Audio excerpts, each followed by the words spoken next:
చేసుకున్న కొత్త జంటలకు తెలంగాణ ప్రభుత్వం శుభవార్త తెలిపింది. తెలంగాణ రాష్ట్రంలోని పేద వర్గాల వివాహ ఖర్చుల చెల్లింపుకు సంబంధించి రూపొందించిన కళ్యాణ లక్ష్మి పథకానికి ప్రభుత్వం 725 కోట్ల రూపాయల నిధులను విడుదల చేసింది.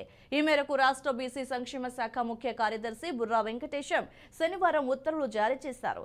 ఎన్నికల ముందు హామీ ఇచ్చిన విధంగా కళ్యాణ లక్ష్మి పథకం కింద ₹1,00,000 నగదుతో పాటు తులం బంగారం కూడా అందజేస్తామని ప్రభుత్వం తెలిపింది.